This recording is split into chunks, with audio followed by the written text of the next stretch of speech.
Eles foram ídolos dos gramados, ganharam fortunas e viveram no auge da fama, mas perderam tudo. Hoje, muitos mal conseguem pagar as contas ou sequer têm onde morar. No vídeo de hoje, você vai conhecer 7 jogadores milionários que perderam tudo e acabaram pobres. Fica até o final, porque a última história vai te surpreender. Nos anos 90, o Corinthians revelou um volante cheio de raça, carisma e paixão, Gilmar Fubá, um jogador que caiu nas graças da Fiel e conquistou títulos importantes, entre eles o inesquecível Mundial de Clubes de 2000, quando o Timão brilhou no Japão. Depois daquela conquista, Gilmar ainda defendeu clubes como Fluminense, Schalke 04 da Alemanha e até times na Coreia do Sul e no Catar. Dentro de campo, talento não lhe faltava. E fora dele, o dinheiro também não. Boa bola!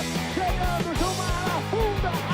Mas aí começa a virada triste da sua história. A má gestão financeira, as compras exageradas, carros importados, festas e luxos consumiram tudo o que havia conquistado com o futebol. Aos poucos, o ídolo viu sua fortuna se desfazer. Como se não bastasse, em 2016 recebeu um duro golpe, a descoberta de um câncer raro. Sem recursos para arcar com os tratamentos, precisou contar com a ajuda de amigos e ex-companheiros de clube para continuar lutando. Mesmo assim, Gilmar não perdeu a esperança. Chegou a se recuperar e voltou ao Corinthians para trabalhar na captação de jovens talentos, tentando recomeçar sua vida ligada ao esporte que tanto amava. Infelizmente, em março de 2021, aos apenas 45 anos de idade, Gilmar Fubá perdeu a batalha contra o mieloma múltiplo, um câncer na medula óssea. Sua trajetória serve de alerta. A glória nos gramados pode ser passageira, mas as escolhas fora de campo podem mudar o destino de qualquer campeão. Nos anos 90 e início dos 2000, quem acompanhava o futebol certamente lembra de Piá, meia habilidoso que brilhou principalmente com a camisa da Ponte Preta e que também vestiu a camisa de gigantes como Corinthians e Santos. Ele tinha talento de sobra, arrancadas rápidas e visão de jogo que encantavam a torcida. Júnior toca para Piá fazer o primeiro.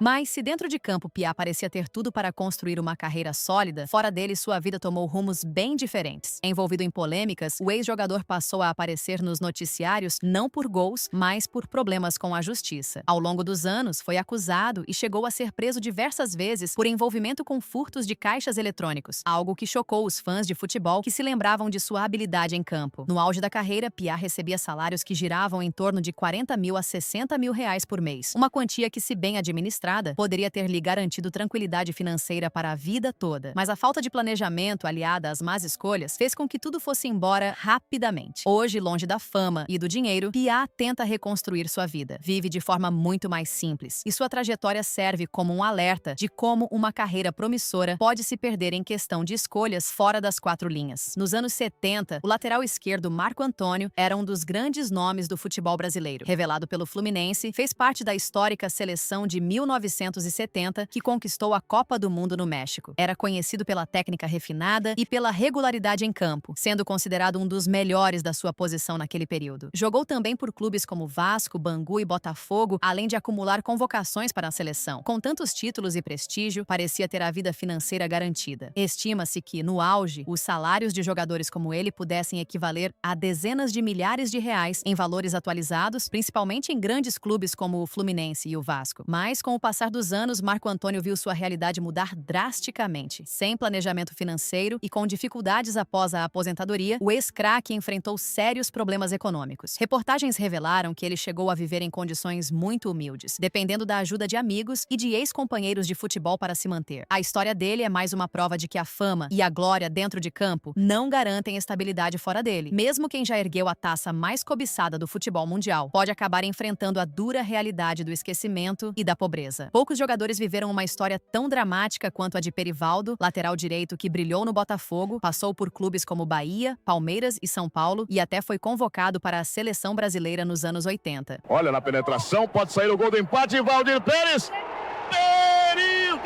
No auge da carreira, Perivaldo recebia salários que, para a época, eram considerados muito altos, equivalentes a dezenas de milhares de reais nos dias de hoje. Dinheiro não faltava, mas, assim como tantos outros, a falta de planejamento e escolhas ruins fizeram com que tudo fosse embora rapidamente. Sem conseguir se manter após a aposentadoria, Perivaldo foi viver em Portugal. Lá, sua vida deu uma guinada inesperada. O ex-jogador acabou morando nas ruas de Lisboa, sobrevivendo como vendedor ambulante. A imagem de um ex-ídolo da seleção brasileira vivendo como como sem-teto chocou o Brasil quando foi revelada em reportagens. Com a ajuda da Federação Portuguesa e de jornalistas, Perivaldo conseguiu retornar ao Brasil, onde recebeu apoio de ex-companheiros e programas sociais. Infelizmente, em 2017, sua vida chegou ao fim após uma pneumonia, aos 64 anos. Um craque que marcou época, mas que terminou seus dias de forma muito diferente do que o torcedor poderia imaginar. Nos anos 70, o futebol brasileiro tinha um dos maiores talentos da sua geração, Paulo César Caju. Jogou por clubes gigantes como Fluminense e Flamengo e fez parte da inesquecível seleção brasileira campeã mundial em 1970. Dentro de campo, era craque. Fora dele, vivia cercado de fama, luxo e excessos. Depois de jogada pessoal, Paulo César manda um balaço indefensável.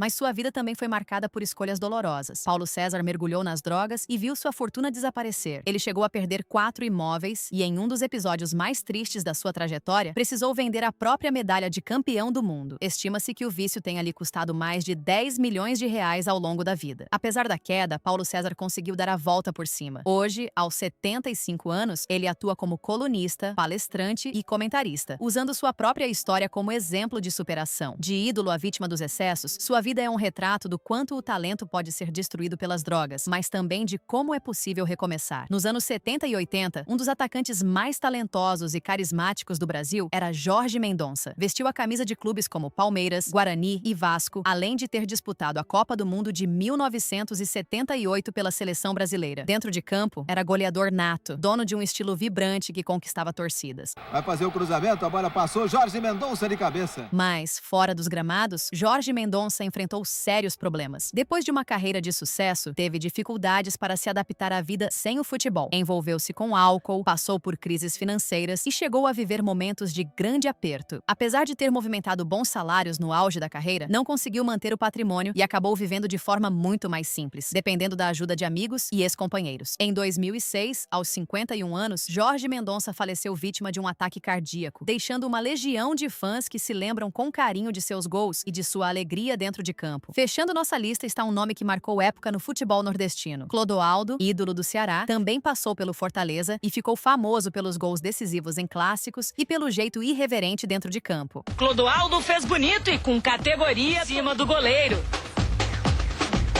No auge, Clodoaldo viveu como astro regional. Estima-se que chegou a ganhar salários que, atualizados, ultrapassariam facilmente dezenas de milhares de reais. Mas, assim como tantos outros craques, o dinheiro não durou. Após a aposentadoria, Clodoaldo enfrentou graves problemas financeiros e chegou a ser flagrado em situações muito diferentes da vida de ídolo que já teve, inclusive trabalhando em serviços simples para sobreviver. A queda foi tão grande que sua história virou notícia nacional, chocando os torcedores que um dia o idolatraram. Hoje, aos 45 anos, ele vive de maneira discreta e bem longe da fama. Sua trajetória é um retrato do contraste entre a glória que o futebol pode proporcionar e a dura realidade que muitos atletas enfrentam depois que as luzes do estádio se apagam. Essas histórias mostram que o futebol pode transformar vidas, mas também pode destruir quem não sabe lidar com a fama e o dinheiro. De ídolos milionários a homens em dificuldades, todos eles provaram que fortuna sem sabedoria se perde rápido. E você, qual desses casos mais te surpreendeu? Deixe seu comentário, se inscreva no canal e não esqueça de deixar o like para fortalecer o nosso trabalho. Nos vemos no próximo vídeo.